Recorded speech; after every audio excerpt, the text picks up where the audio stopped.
Hola, les quiero dar la bienvenida a este ciclo de entrevistas que se desarrolla en el marco del workshop Educación Secundaria, Desigualdad, Pandemia y Horizontes Postpandemia. Mi nombre es Paola Santucci y en esta oportunidad tengo el agrado de presentarles a Analía Meo, quien es investigadora del CONICET, con sede de trabajo en el Instituto de Investigaciones Gino Germani de la UBA, y también es integrante del Instituto para la Inclusión Social y el Desarrollo Humano.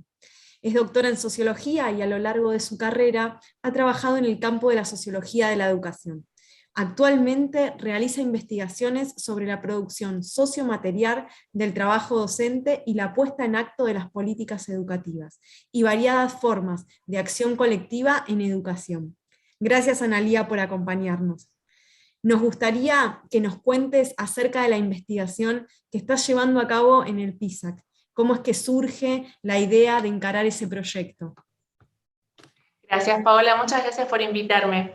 Este proyecto PISAC es un proyecto en donde participan más o menos 25 nodos e instituciones, y la mayoría son universidades públicas nacionales. Está dirigido por Javier Balsa, de la Universidad de Quilmes.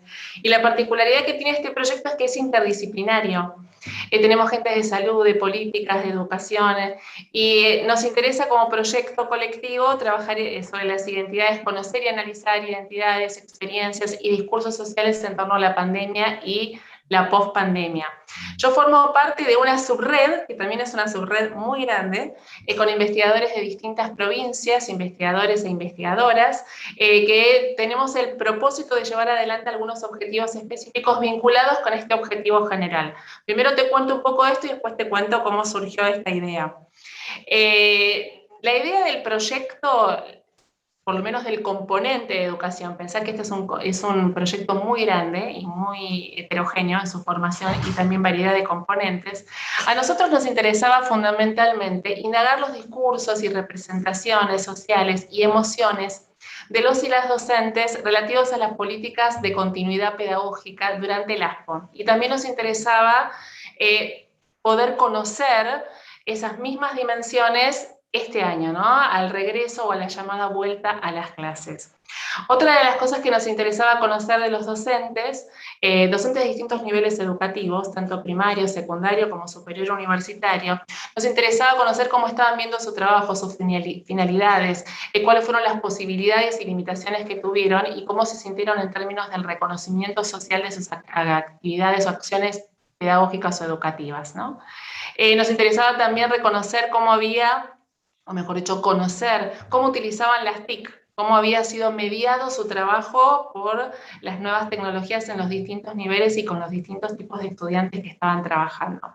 Esos eran los objetivos que los fuimos forjando de a poco, y la idea fue, Javier nos convocó, me convocó a mí primero y a un grupo que después participamos en la subred de educación, porque él conocía una investigación que hicimos el año pasado, hicimos una con Valeria Benigno y Ada Freites Frey. Se nos ocurrió, cuando todo se había parado, todo se había cerrado, y estábamos en nuestras casas en investigación, en educación, continuar trabajando con docentes, hacer una encuesta a docentes y sus condiciones de trabajo en ese momento. Javier conoció nuestro trabajo y muy generosamente nos convocó a participar y dijo, tenemos ganas de hacer algo interdisciplinario, de distintas miradas, queremos que haya un componente de educación y queremos que haya un registro específico sobre las experiencias, vivencias y representaciones de docentes de distintos niveles educativos. Nos pareció una invitación interesante, ambiciosa, éramos muchos y somos muchos, y por suerte obtuvimos este financiamiento de la Agencia Nacional de Promoción de Investigación, Desarrollo Tecnológico e Innovación. Y eso nos está permitiendo llevar adelante este proyecto. Y en cuanto al proyecto, no sé si querés que te cuente algo más de cómo estamos trabajando, qué estrategias tenemos, contame. Sí, nos gustaría que nos cuentes sobre la metodología que fueron implementando para desarrollar esta investigación, que nos cuentes también si hay algunos ya resultados, aunque sea preliminares. Bárbaro, mira, se trata de un estudio, siempre te hablo del componente de educación, ¿no? Es un estudio cualitativo y cuantitativo. Lo interesante de este equipo es que tenemos, la mayoría de quienes formamos parte de la investigación, tenemos mucha experiencia en investigación cualitativa. algunos desde la sociología y la antropología, tenemos por supuesto gente de ciencias de la educación, es también interdisciplinario el equipo de educación. Y se tomó la decisión de llevar adelante una estrategia combinada. Vamos a trabajar durante solo un año, el proyecto es muy exigente en cuanto a los tiempos, sobre todo yo viniendo de la academia, es como mucho más rápido. Y vamos a tener 2 momentos en donde vamos a hacer entrevistas a docentes de primaria, secundaria y superior universitario. Ya hicimos la primera onda de entrevistas en mayo, fines de abril, principios de mayo, y vamos a hacer la próxima ola onda de entrevistas en probablemente octubre. Ya hicimos 60 entrevistas. Con esas entrevistas nutrimos la elaboración de una encuesta, de un cuestionario. Ya terminamos la elaboración y el diseño del cuestionario, estamos a punto de pretestearlo y de aplicarlo a docentes en distintas jurisdicciones del país. Nuestra idea es que sea en todo el país. Y estamos tratando de trabajar con esa perspectiva. Vamos a tener una segunda vuelta de entrevistas y luego va a haber una nueva encuesta. La lógica es la misma, que el trabajo cualitativo y la experiencia que tenemos en distintos equipos nutra, fortalezca la elaboración del cuestionario para que sea fundado y que pueda nutrirse no solo de otros instrumentos y otras investigaciones, como hacemos siempre, sino también de nuestro propio trabajo de entrevistas con docentes de distintas jurisdicciones. Sí, sobre todo es muy interesante que adquiera esa dimensión federal y que uno pueda conocer qué pasa entre los docentes de todo el país, ¿no? Que eso es muy interesante, la ambición del proyecto en ese sentido. Sí, y eso nos convocó a todos, porque la verdad muchos de nosotros y nosotras trabajamos en una jurisdicción por razones de presupuesto, de tiempo, de falta de fuerza física, ¿no? Y esto para nosotros fue un gran desafío y un gran atractivo, la idea de pensar en un proyecto federal, que lo vuelve mucho más complejo y como vos decís, es mucho más rico. Para todos los que participamos estamos muy contentos por eso, porque es una gran oportunidad. Y vos me preguntabas algo de los hallazgos. Sí. Bueno, como te contaba, esta investigación toma distintos niveles educativos, o sea, son muchas dimensiones que exploramos. Desde la primera yo te podría hablar de las entrevistas y te voy a hablar de algunas pequeñas cosas de las entrevistas, sobre todo en nivel secundario. Pensá que nosotros indagamos en los 3 niveles condiciones de vida, vivencias en cuanto a cómo vivían el año pasado la pandemia los docentes y las docentes en sus hogares, ¿no? Ese fue un tema importante para nuestra indagación y también, por supuesto, cómo llevaron adelante su trabajo, la acción pedagógica, cómo enseñaban, cómo se comunicaban con los estudiantes, cuáles fueron los desafíos, qué pasó con el regreso, cómo se posicionaron vis a vis las políticas educativas, ¿no? Cómo vivieron este periodo en distintos momentos. O sea que hemos indagado distintas cuestiones para conocer qué les pasó y cómo vivieron los docentes y las docentes el año pasado y este año en relación a su trabajo y para entender mejor cuáles habían sido los desafíos y las dificultades y posibilidades, ¿no? Hay distintas cuestiones. De secundaria te voy a decir 2 o 3 cositas nada más. Una de las cosas que vimos que en el 2020 los docentes y las docentes que entrevistamos acordaban en que la incertidumbre que hubo de parte de las políticas educativas sobre cómo evaluar, ¿no? ¿Qué hacer con las evaluaciones? Tuvo efectos muy negativos para los docentes y las docentes respecto del involucramiento escolar de los estudiantes y las estudiantes. Ahí había un acuerdo muy fuerte, eso fue algo que desorganizó lo que hacían y generó alejamientos respecto del trabajo escolar y lo que se hacía, ¿no? El sentido de lo que se estaba haciendo el año pasado. Eso fue algo importante. Y otra cosa que encontramos que era significativa para los docentes es que en fines de abril y mayo tampoco tenían muy claro cómo iba a ser el horizonte de evaluación. Y esto también los tenía muy preocupados, porque no sabían qué iba a suceder. Otra de las cosas que observamos es que, por supuesto, el año pasado, pero también este año, pensá que hicimos estas entrevistas a principios de año, ¿no? Claro.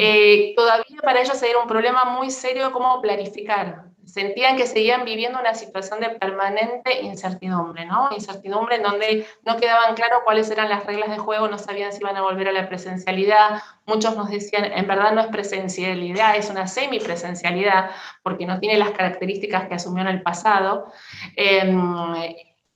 Otros decían, seguimos con la no presencialidad, vamos y volvemos, bimodalidad, posibilidades híbridas. Todas estas cuestiones hacían que las posibilidades de pensar, enseñar, qué contenidos enseñar y los ritmos de esa enseñanza eran muy difíciles de planificar. Esta era una situación que la gran mayoría de los docentes y las docentes expresaban como muy preocupante y que atravesaba su tarea cotidiana. Otra de las cosas que nos interesó ver o que vimos a partir de estas entrevistas con los y las docentes es cómo veían la relación entre virtualidad o presencialidad y la producción de un vínculo pedagógico. Algo que claramente se ha establecido es que el año pasado hubo una fuerte, no sé si llamarlo ruptura, pero claramente hubo muchos chicos y chicas que quedaron por fuera de la escolaridad y quedaron desinvolucrados y no podían seguir continuando su escolaridad por distintas razones, ¿no? Esto es una preocupación muy clara en los docentes y algo que aparecía en distintas posiciones en cuanto a la virtualidad. ¿Cuánto de la virtualidad ayuda o no a sostener ese vínculo, esa comunicación, ese lazo de confianza y de cercanía? Era interesante porque había docentes que seguían sosteniendo o que sostenían a principio de este año que la virtualidad no podía de ninguna forma reemplazar a la presencialidad y iba en contra de la construcción de vínculos cercanos, de confianza, iba en contra de la enseñanza. La hacían, la llevaban adelante, tenían sus dificultades, en algunos casos y en algunas escuelas, por las características de sus poblaciones. Pensemos que esto era bastante más significativo, tenía más peso esta perspectiva en escuelas que trabajaban con jóvenes de sectores que no tenían acceso o a celulares o a computadoras o tenían mala conectividad. Para ellos esa alternativa se volvió un problema, ¿no? Pensar que era posible sostener la virtualidad, la escolaridad con la virtualidad, en realidad era una ilusión. Esto no era posible para muchos docentes. Otros docentes tenían experiencias distintas y veían que la virtualidad y la presencialidad hasta podía complementarse. Esta primera parte del año, en donde empezaron a reencontrarse con sus estudiantes en la escuela, empezaron a encontrarle sentido a esos encuentros, también en diálogo con las instancias de virtualidad. Esto fue algo que nosotros lo registramos más en escuelas privadas, de gestión privada, que trabajaban con estudiantes y jóvenes de sectores socioeconómicos más acomodados. No es una asociación directa, pero se puede, pensamos que estamos hablando de entrevistas, ¿verdad? Pero se pueden establecer algunas configuraciones de sentido y de pertenencias institucionales de distintos grupos de docentes. Eso, y en el caso de las escuelas rurales, lo que veíamos es que los docentes no utilizaban la virtualidad y para ellos no tenía sentido hablar de virtualidad porque por razones territoriales, de conectividad, de equipamiento, buscaban otras alternativas más cercanas a la educación remota, ¿no? Por otros medios, que podrían ser cuadernillos, visitas a los hogares, otras formas de estar cerca que no tenían que ver con esta preocupación por la virtualidad que a veces parece ¿no? como una preocupación que es pertinente para todo tipo de escuelas cuando este no sería el caso. Bueno, una más de hallazgo, porque hay un montón, te podría decir que los docentes y las docentes estaban muy preocupados por los estudiantes y las estudiantes que el año pasado quedaron en el camino, quedaron adeudando materias y este año estaban como sobrecargados de tareas, de reuniones.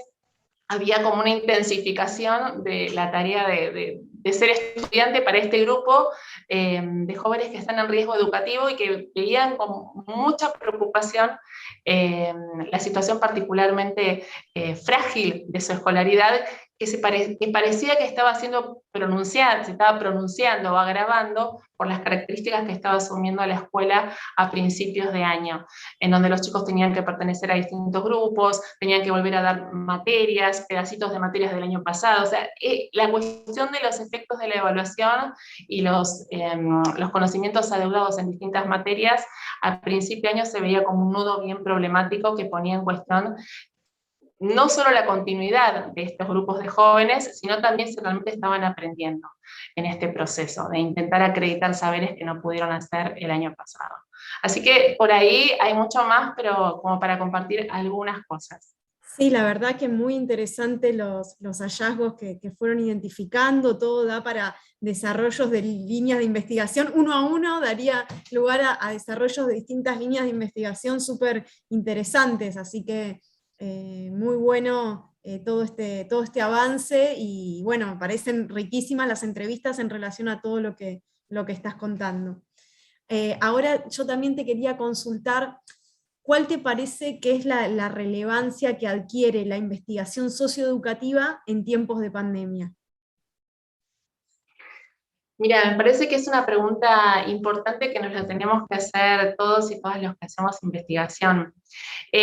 Como sabemos, el año pasado, en marzo del 2020, las medidas sanitarias que se tomaron en Argentina para enfrentar el COVID desencadenaron una transformación y un trastocamiento, ¿no?, de los modos cotidianos de existencia de todos y todas. Y claramente las escuelas no fueron la excepción.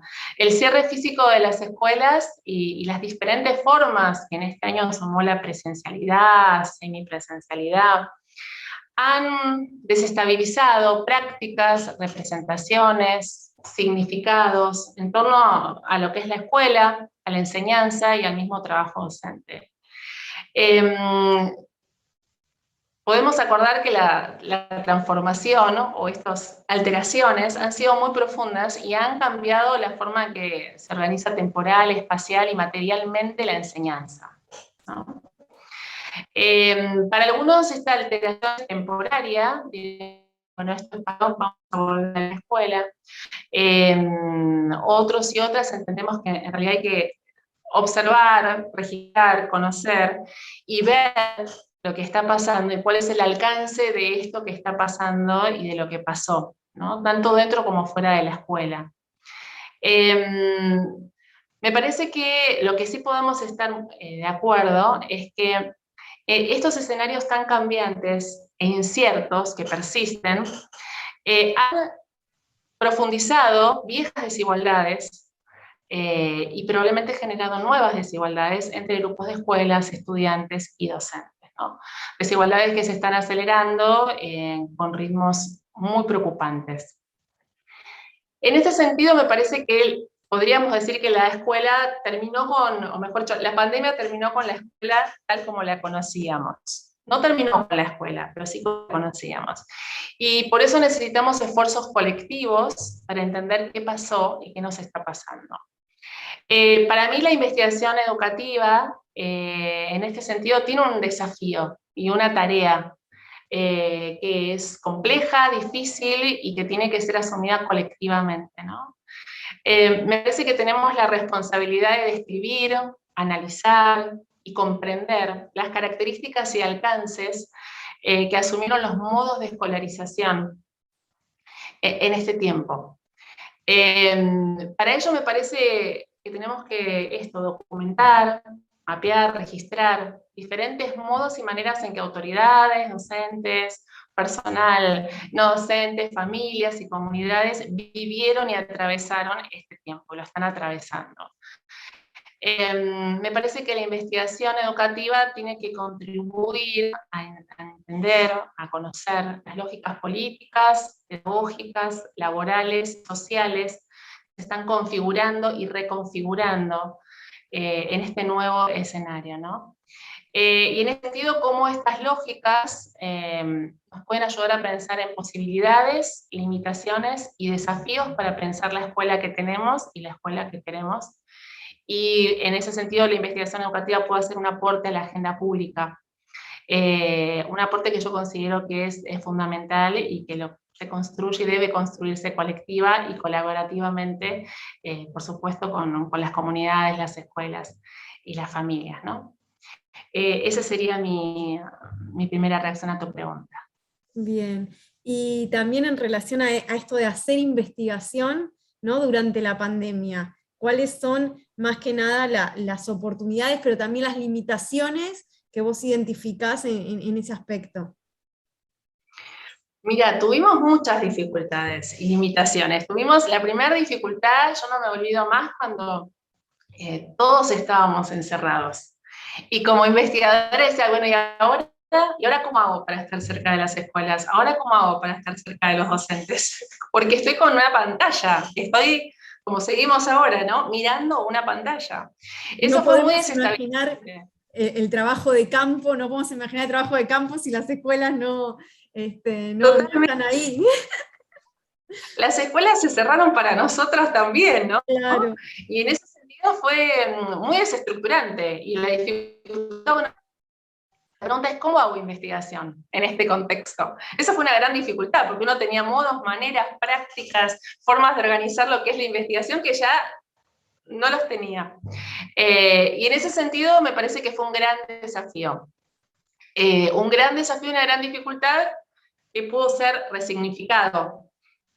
Y que en mi caso lo viví como una oportunidad, porque me permitió trabajar con colegas, como te contaba, por ejemplo, el año pasado hicimos ese trabajo sobre esta encuesta. Yo hacía años que no hacía investigación cuantitativa, no utilizaba encuestas, y con colegas yo pude desempolvar saberes y actualizarlos y compartirlos y aprender de mis compañeras. Y empezamos a pensar, bueno, ¿y ahora cómo hacemos? Una de las formas fue empezar a utilizar metodología que yo hacía tiempo no utilizaba. Trabajar con encuestas en línea a docentes, que tuvimos resultados bien interesantes. También llevar adelante, por ejemplo, entrevistas de esta forma. Tempranamente el año pasado en el equipo empezamos a hacer entrevistas con docentes. Inclusive les pedíamos que compartieran fotografías, y también nos habilitó a crear formas de producir conocimiento que no habíamos explorado. Esa dificultad me llevó a mí con un grupo de docentes y gente de mi equipo, del equipo que coordino, a hacer un fotolibro con docentes para registrar con imágenes y palabras sus experiencias de trabajo docente en pandemia. En ese sentido, una gran dificultad, un gran obstáculo me habilitó, siempre con otros y otras, siempre pensando y creando con otros y otras, a seguir haciendo investigación. Ese fue el primer obstáculo, la dificultad metodológica, ¿no? ¿Cómo hacemos investigación? Otra dificultad es cómo interpretamos lo que está pasando, ¿no? Cómo pensamos, cómo nominamos, qué lenguajes, qué vocabularios, las herramientas conceptuales que yo venía trabajando, ¿me ayudan a entender esto que está pasando? ¿Me sirven esas mismas formas de nominar el mundo? Probablemente no. Entonces uno tiene que empezar a brevar de otros lenguajes que no conocía y empezar a hacerse preguntas muy cercanas a lo que acontecía, ¿no? Por eso valoro mucho la descripción como para reconocer prácticas, significados y representaciones y poder a partir de ahí formularnos preguntas de investigación. Así que bueno, teníamos también un desafío teórico y estamos en Claro. eso, revisando, pensando, aprendiendo, leyendo, que lo hacemos siempre, pero en estas situaciones era como, bueno, había cosas que eran escuelas sin escuelas, escuelas con pantallas, escuelas a distancia, eran todas cosas raras. Y antropológicamente lo raro es bueno porque te ayuda a desfamiliarizarte, entonces puede ser una oportunidad. Tal cual. Eh, y también oportunidades también hubo porque empecé a trabajar con gente que no trabajaba. El PISAC, vos me preguntaste al principio cómo surgió, yo luego te conté, era esta voluntad de gente que nos queremos unir para poder llevar adelante proyectos que solos y solas no podríamos, no se nos hubieran ocurrido. Eso fue una gran oportunidad, poder aprender y compartir con otros colegas. Y eso me parece que es sumamente valioso. Y la oportunidad es que aprendimos mucho también. Y también otra oportunidad que yo creo que se nos abre como investigadores y al campo, que han emergido nuevos temas. Tal vez no eran tan nuevos, pero uno los pone en foco, que antes no los ponía. Claro. Un tema que a mí particularmente me interesa tiene que ver con la sociomaterialidad, ¿no? Y la importancia que tiene lo material, los objetos, los artefactos en la enseñanza y en el aprendizaje. Por ejemplo, Todo lo que pasó me puso en foco nuevamente los objetos y la centralidad que tienen en la configuración de vínculos, de relaciones, de identidades y de subjetividades. También hay todo un paquete, diría yo, de investigaciones en torno a la privatización y el rol de las empresas tecnológicas en el campo educativo, ¿no? Ahí también se abre agendas de investigación interesantes. Otra, trabajo docente y género. Nosotros veníamos trabajando en eso y la verdad que en el caso de la pandemia le dio como una densidad, una profundidad, una relevancia que yo no la había identificado en un marco, en una mirada más amplia al campo. Así que te digo que creo que nos dan muchas oportunidades y también, bueno, las dificultades siempre son las condiciones sociomateriales, institucionales de producción.